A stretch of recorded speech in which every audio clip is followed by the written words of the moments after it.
রমজান মাসে তুমি রোজা রাখো বাবা, নামাজ পড়ো নাই, তোমার রোজা কি কবুল হবে? হ্যাঁ, রোজার মাসে নামাজ পড়ছো না, আবার এই হারাম রিলেশন করছো। হ্যাঁ, এটা কি ঠিক আছে? আবার কানে দেখো হেডফোন, হ্যাঁ, চুল দেখো, এটা কাটার বদল কাট হয়েছে। আমি কি বলছি শোন,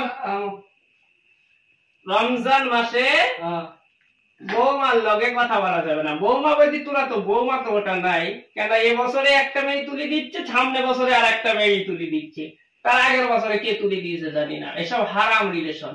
হয়তো এখন মনে মনে ভাবছিস সারা জিন্দেগি ও আমার থাকবে, কিন্তু থাকবে না। কয়েক মাসের ভালোবাসা ফসকি যাবে, তা নাই বাবা। ও সমস্ত কাজ ছেড়ে দাও।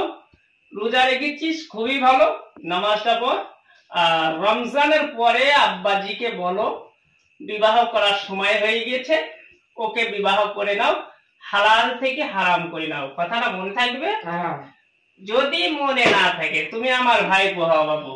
রমজানের পরে তোমার বাবা বলি আমি যে তোমার কি করব, সে আল্লাহ ভালো থাকে। কি কথা বললাম? গার্লফ্রেন্ডের সাথে কথা বলা যাবে না রোজা করে। রোজা ফরজ, আল্লাহর হুকুম পালন করছো, আলহামদুলিল্লাহ। কিন্তু বৌমার সাথে বিবাহ না করে গল্প করছো, ওটা কিন্তু বাবা হারাম, মাথায় থাকবে। আর রোজা করার সাথে সাথে 5 ওয়াক্ত নামাজও পড়তে হবে।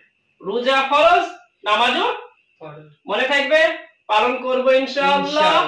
ইনশাআল্লাহ।